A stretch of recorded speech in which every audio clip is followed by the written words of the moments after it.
Hi,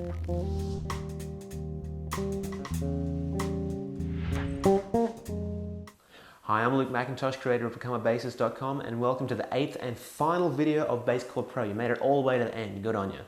So in this video you're going to learn all of the less common chords that sound amazing. You're going to learn about diminished chords, augmented chords, and I'm also going to show you how to modify chords you already know to make them sound even better. So let's get right down to it. So first I want to talk about fully diminished chords. Now these are chords built entirely of minor thirds. They're very tense chords. It's really common to find them in old school horror movies when they were needed to build tension, so they put a whole bunch of diminished chords in there. And they're super useful if you want to do the same thing, build tension. And you'll see what I'm talking about in just a little minute. Now like I said, they're built up of only minor thirds, which sounds like this.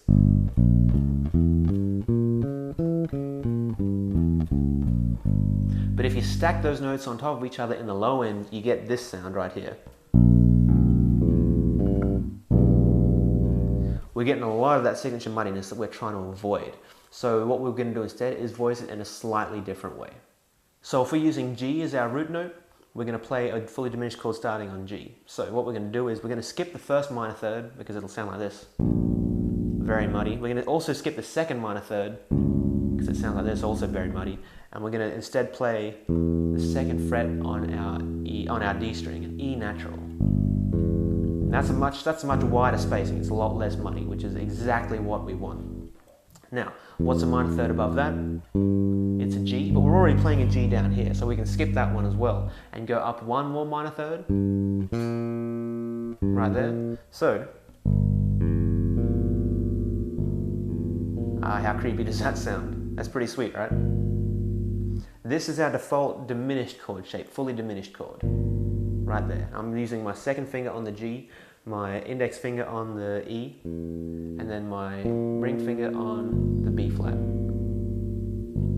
And of course these are all in the PDF download underneath this video. Now one of the coolest things about this chord right here is that because the whole chord is built up in minor thirds, we can shift this whole shape around in minor thirds and still stay within the chord. So a minor third, by the way, is just 1, 2, 3 frets in any direction. So let's move this shape around in minor thirds.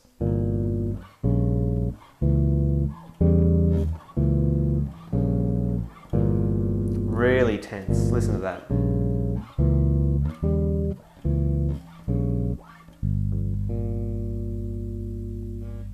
The other really good place to play this kind of chord is between other lesser tense chords.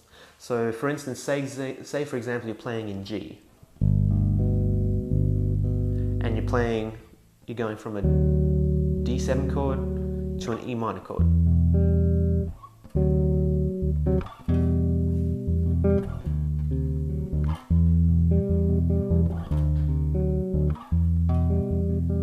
What could you do? You could put a diminished chord in between there. So if we have from our D to our E, we could put a diminished chord in the fret in between. So we go from D7 to D sharp diminished to E minor. So that sounds like this. So we have our D7 chord, D sharp diminished. That's our shape, remember? We've got that shape right there. And I'm playing the pinky right there, which you can also do. And then that leads us to this.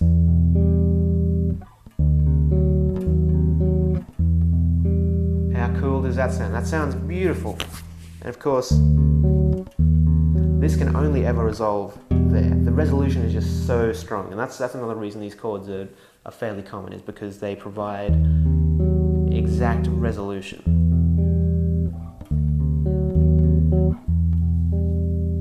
Pretty cool, right? And the reason it works so well is because between the D7 and the D sharp diminished, you're only changing one note. You're only changing this D to a D sharp.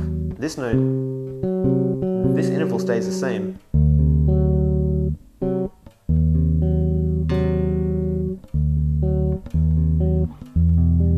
So this is also really good voice leading. Try and experiment and find how many opportunities you can use this, because I've just given you one there, but I guarantee there's way more out there. So experiment with using passing diminished chords. They sound really good. Now let's talk a little bit about augmented chords. These are fairly simple chords. They're just like a major chord, except the fifth is raised by one fret. So to create one is very simple. All we do is take our major chord shape, our G major chord shape, and we just raise the 5th, our D, by 1 fret.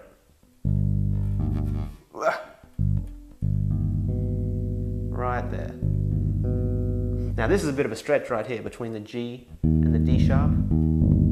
So you may have to modify how you play that. I modified it by playing the 3rd with my middle finger right here, because I found it impossible to play it with the ring finger right there.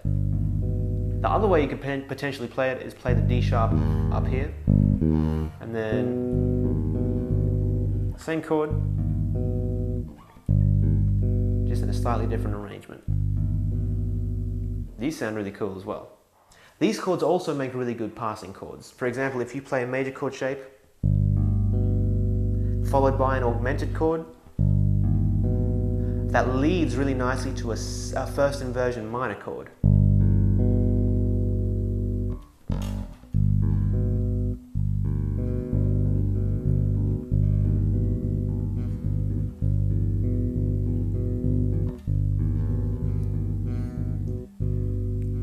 How beautiful is that? And you can see how all the chords you've learnt, you can now mix them all together and create some really, really cool sounds, some beautiful, beautiful sounds, like that.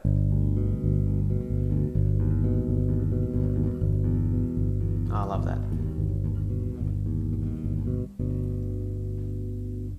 Now one last thing before we finish up Bass Chord Pro, I want to show you how to add notes to your chords so they sound even more beautiful. And it has to do with adding the 9th. Now the 9th is a very, very pretty note. Adds a lot of beauty, a lot of richness to all your chords. Now these chords I'm going to show you do require a bit of a stretch. So instead of playing them all the way down here, we're going to go all the way up to the 12th fret and use E as our root. Now I said we're going to be adding the 9th. And how do we find the 9th? We can use the scale method just like we've been using. So if we're going to use E as our bass note, we can just count to 9 using the scale method. So 1, 2, 3, 4, 5, 6, 7, 8, 9. It's the 14th fret on our D string. It's an F sharp. We're going to add this note to both our major chords and our minor chords. Check this out. So we have our major chord shape, this time on E. And all we're going to do is add that 14th fret with our pinky right here.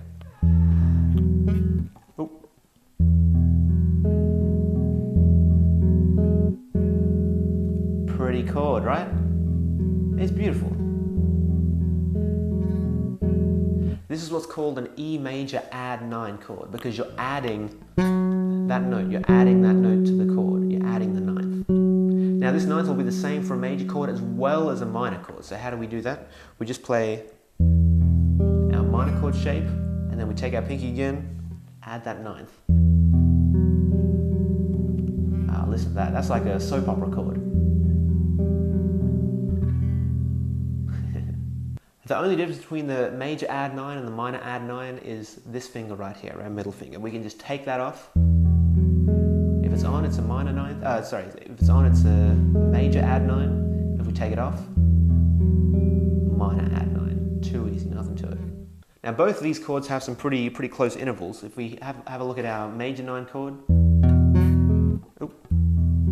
it's got this interval right here, which by itself isn't that nice, but because we're up in the high end and because of the thing underneath it supporting it, it sounds great.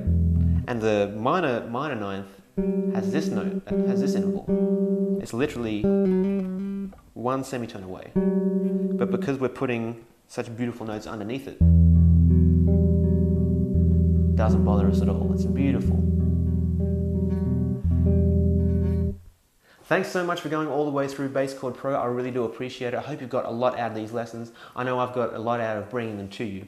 And if you still have any questions about any of these chords or anything bass related, feel free to email me directly at becomeabassist@gmail.com. And also, if you have anything other that you want to talk about, feel free to email me as well. I may even be able to answer your question with a video lesson. Feel free to come back and review this stuff anytime. It'll always be here for you. And once again, thanks for watching. I'm Luke McIntosh, creator of becomeabassist.com, and keep playing.